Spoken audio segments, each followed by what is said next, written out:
BNDES apresenta mais uma edição da FLUP Pensa, com a parceria de British Council, Rede Globo de Televisão, Secretaria Municipal de Educação e o Sistema Firjan, através do SESI Cidadania.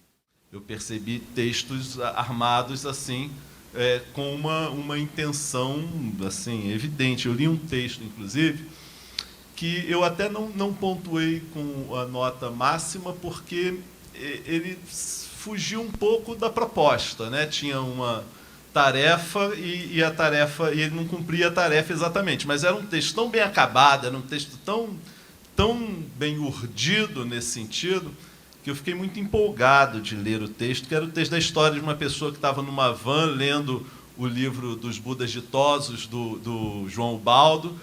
Dá para ver que existe toda uma escolha naqueles episódios, naquelas falas, naquela montagem. Parabéns mesmo pelo seu texto, né? Mas, em função disso, como eu encontrei muitos textos que eu achei bem resolvidos do ponto de vista dessa macroestrutura, eu resolvi colocar sobre eles uma lupa, tá? Um microscópio, olhar a microestrutura, olhar o parágrafo, olhar a frase e tentar indicar para vocês alguns caminhos, tentar dar algumas sugestões para vocês de revisão, de releitura dessa escrita e pensar também o mínimo, pensar a frase, pensar o parágrafo, pensar a escolha de palavra como algo submetido também a essa intenção geral que é o fazer literário. O outro eu destaco algumas frases que eu gosto muito. É um texto sobre a violência doméstica, sobre uma mulher que apanha do marido. Eu acho que é um tema sério, é um tema importante, né? E um tema de tratamento difícil também. E eu gostei muito, dei nota máxima a esse texto também, porque eu acho que ele resolve muito bem o tratamento dessa questão, né? Ele cria situações, cria circunstâncias que deixam o leitor muito desconfortável, que eu acho que é como o leitor deve se sentir diante de uma questão dessa natureza. E aí o conto tem frases assim: o anel estava no dedo dele enquanto a mão socava seu rosto.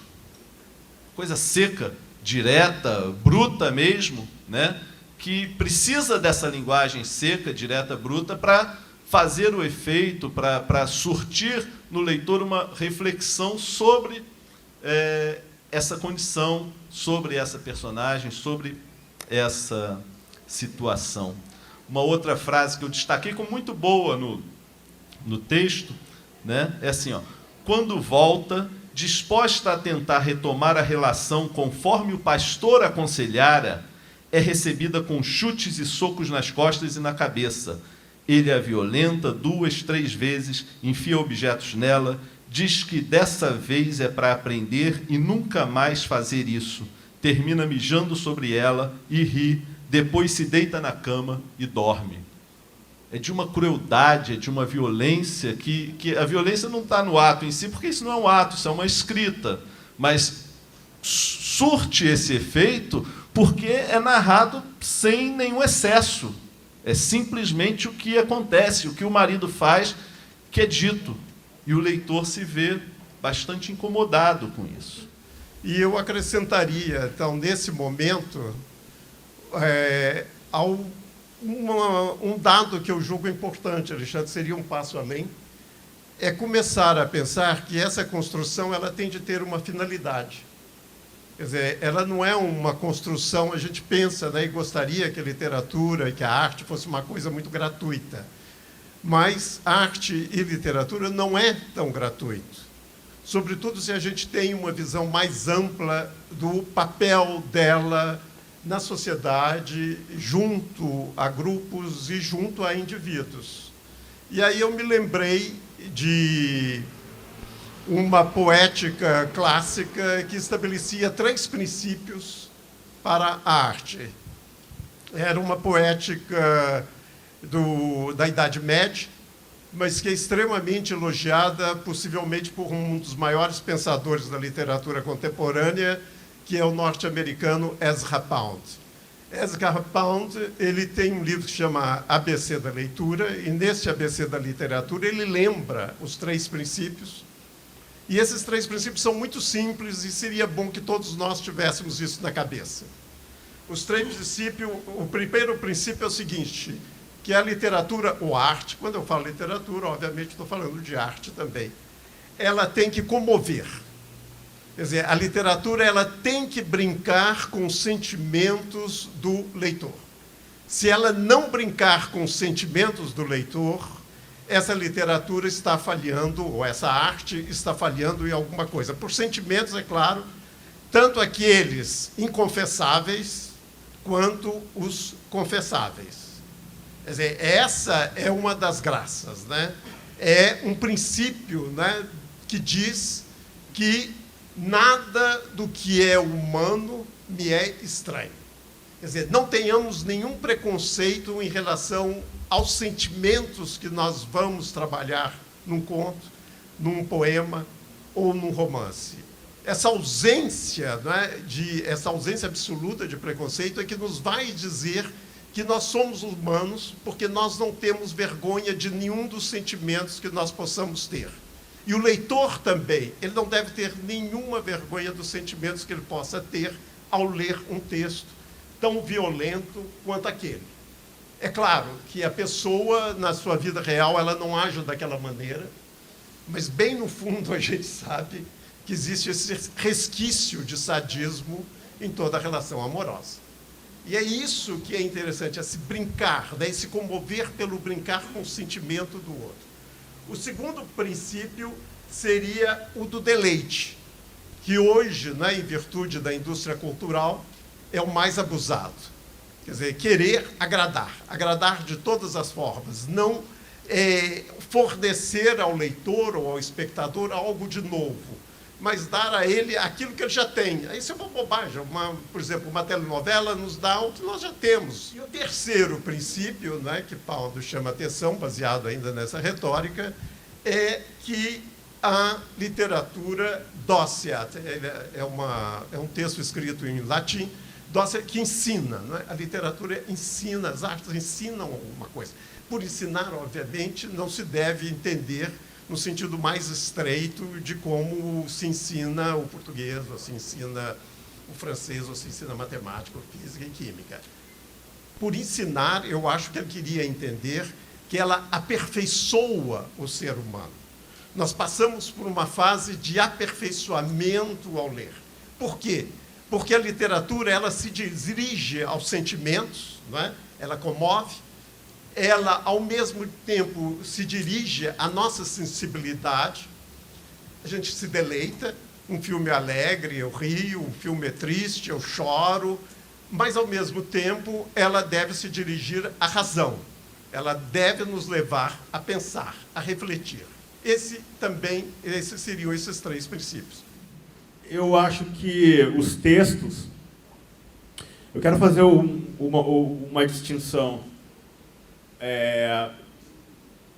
Quando você se depara com um texto que é do gênero poético, embora se sustente que não haja mais essa divisão entre poesia, conto, romance, etc., e que, inclusive, hoje a perspectiva, né, o que se constrói dentro do romance abarcaria todas as outras possibilidades.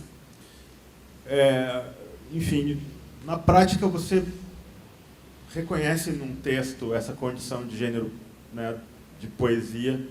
E quando eu me deparo com um texto poético, e eu tive a oportunidade de enfrentar alguns nesses que me foram apresentados, eu não tenho como avaliar. Eu posso dizer se eu gostei ou se eu não gostei, porque é muito difícil de estabelecer um diálogo com alguém que apresenta um texto poético, dizer, eu não sei fazer isso. Né? Dizer, eu posso dizer, eu não gostei ou eu gostei, mas eu não saberia dar um caminho. Com relação aos contos, eu achei que alguns já resolveram uma questão que para mim é muito importante, que é quando você escreve, que é um pouco que o Santiago, que o Silviano disse, e que o Alexandre também falou, mas o Silviano enfatizou. Você não tem que ter medo, agora com as minhas palavras, você não tem medo, não tem que ter medo, talvez, do rumo, né, do destino que a história, né, no qual resultará. Às vezes, essa loucura, né, que você, principalmente numa narrativa longa, né, esse processo esquizofrênico, ou psicótico, ou sei lá o quê, né, talvez a coragem, né, de se manter sentado, persistindo, né, talvez seja um dos elementos que dividem mesmo, né, o fato de você ter uma carreira literária e ter uma produção literária que possa ser mostrada. Né. Eu acho que essa dedicação, essa determinação acaba sendo muito importante. Né. Tem uma menina que fez um conto de acidente e ela colocou, inclusive, o nome dela na personagem.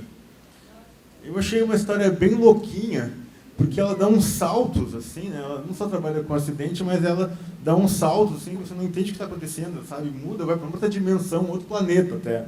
Né?